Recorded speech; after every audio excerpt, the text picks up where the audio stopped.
Coach, it seems like a long time ago when you played South Carolina. When you watched the tape, have you seen them change at all?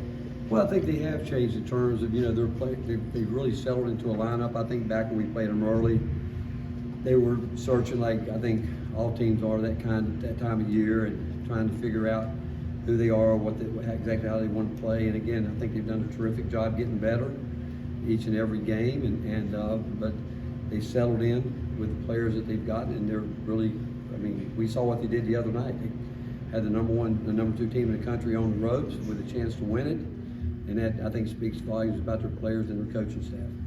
What needs to happen for y'all to avoid the foul trouble? It's been common the last couple of games. Again, we talked to our guys about the discipline part of it. I mean, I know we got guys that are competitive, and I know we got guys that think that they can keep guys from getting shots off, but we can't keep putting ourselves in a position to where we're overly aggressive. I mean, we got to stay aggressive. That's who we are. That's what we're built on.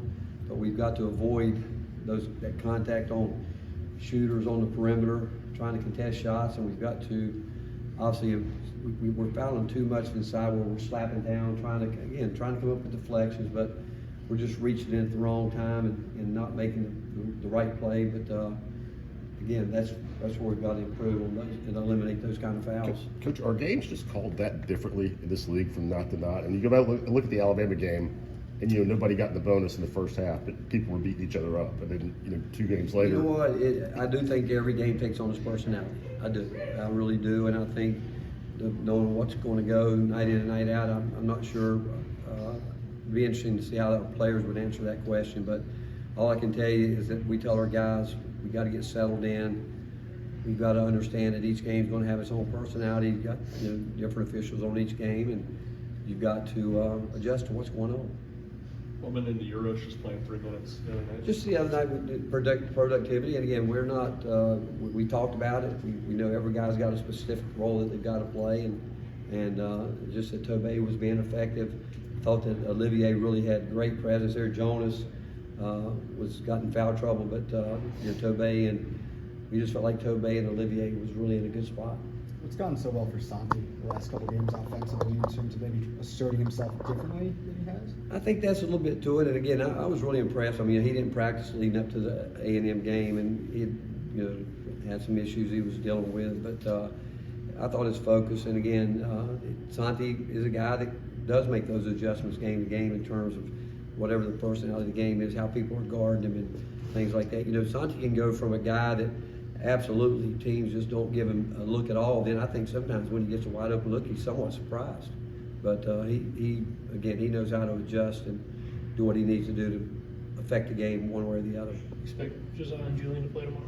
Yeah, I think so. And how much we don't know. I think that'll be a game time decision. But they both were in practice with us yesterday, and we'll be back out there. And I haven't talked to Julian, Joe, as you would expect. I mean, he actually put a good load in yesterday, and probably more than we thought he would or expect him to. But he's one that felt like he wanted to do it. He's going to be a little bit sore. He's certainly not 100%. And Julian yesterday didn't do quite as much, but was out there. And I know our team admire them for them trying to push through and they've got injuries, but they want to help their team win. There's no doubt about that. But again, we'll see how it all goes today. You talked about making sure, even when those guys are back, Jemiah needs to have a role. Just what does that look like? Do what? What does Jemiah's role look like with those 2 guys? We don't expect his role to change at all. We expect him to continue to do what he's doing and get better at what he's doing. Can going through stretches like this bring a team closer together? I'm really proud of these guys. And they know that we've had opportunities. They know that we, had games. But you know what? This team has been resilient with all that they've had to deal with, and again, we love them. I mean, I can tell you this: through this time, we haven't had a bad practice. We haven't had a bad preparation for a game. We'd like to make some more shots here or there. And again, this time of year, people are getting better. Everybody's getting better, and in some ways through this, we've gotten better too. I think you've seen some guys emerge that we know that we can count on at any point in time. And you have to really feel like when you go through the valley that you're growing at maybe your most. And getting the other guys back, I think will just continue to give guys confidence that they don't have to try to do too much, and they've got guys that can help them. And I think they all feel that whatever we have to go on the court with, regardless, we've got a chance every night we go out there because of, I think, their effort, their personalities, their resiliency, and so as from a coaching staff standpoint, we're really proud of these guys and know that they want to win more than anybody too. I mean, we all, as a program, we want to win, but we've got a group of guys that really care a great deal about winning and care about each other. Is that resiliency you're talking about the kind of thing that shows up in March and helps a team in the postseason? Yeah, I think it is. I think it helps us through right now. I mean, you go back to the games that we've lost, they've been right there, and obviously we haven't, and again, I can sit here and say we haven't had our four group of guys, but I think where the resiliency comes in is that the fact that where they're down one guy, two guys, or three guys, these guys truly believe in each other, they can win games. And it would be great to say that, we could go through the whole year without any type of adversity, but I don't know of any team that does that. But where we want to be, and yeah, I think it comes back around at some point in time, and certainly hope that we can get it going. Coach, how important is it to stay in that top four in the league? Well, again, I mean, I think conference tournaments are big. I mean, you want to win. I mean, every year there'll be a debate. Is it good to go win the tournament? Not. Again, I don't know of anybody that's worth the weight in salt that doesn't want to win. Anytime they go out on the court, and but you go back to a year ago, Texas A&M proved.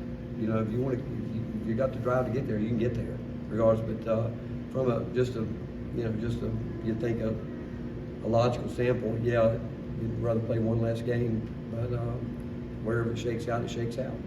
Coming off in a game where you almost knock off Alabama at home in front of your fans, you play an extra 5 minutes. How tough a spot is that to then turn around and go on the road a couple days later for South Carolina? Let's say that again. Almost beating Alabama a couple did days beat ago. Alabama. No, South Carolina, I'm sorry. Okay. Almost beating them, playing an extra 5 minutes at home in front of your fans. How tough is that for them to go on the road? South Carolina. Oh, South you're talking about Carolina. South Yes, Carolina. Well, again, I think you've got to give South Carolina great credit that they fought hard. I think, again, I said it when I first started, it's a real compliment to their players and their coaching staff that, they've fought hard every game, and they haven't won certainly as many games as we all want to win. We all want to win them all, but the fact that they were willing to fight the way they fought, but they have fought. They fought all year long. Can't tell you when they didn't. They, like all of us early in the year when the coaching staff's putting together a team and a program, a lot of things being put in place. And the fact that this late in the year where they have been, and for them to go fight like they fought, and they'll come in here, again, they had a great win down at LSU. I think they made 15 threes, and so they're going to come play. I mean, this time of year, players play, and again, they've got a coaching staff that knows that they're building not only for the game tomorrow, but for an SEC tournament. I mean, because there's a bid out there to be had by, it doesn't matter who it is. And like I said, it's been shown that teams can come out of nowhere to do that. So everybody has something to play for, and certainly South Carolina did the other night, and they will continue to do that. Coach, is there anything that you want to see out of this team in the last few games of the regular season that maybe you haven't seen as much as you would have wanted in the last few No, contests? I think we want to play and continue to get better in terms of the things we talked about. We got to clean up and be more disciplined with fouling. There's no question about that. And I still think we've got some areas on the offensive end that we've got to be more sure of the ball and know where we want to put the ball at certain times with certain players. But that's, from that point of view, that's where we'd like to see the improvement, because we're going to be in possession games pretty much from here on out, and understanding that we've got to take care of the ball, understanding that we got to make people make baskets as opposed to putting them on the free throw line, and so it goes back to, I guess, one word would be discipline. How encouraging was Tobey's free throw shooting? Well, I think it shows you what, when a person has a bad night and they're willing to come in the gym on their own and put extra time in and do all that, and you care as much as he cares, when it does work for him, you feel good because he put work in and it paid off. Thanks, Coach. All right.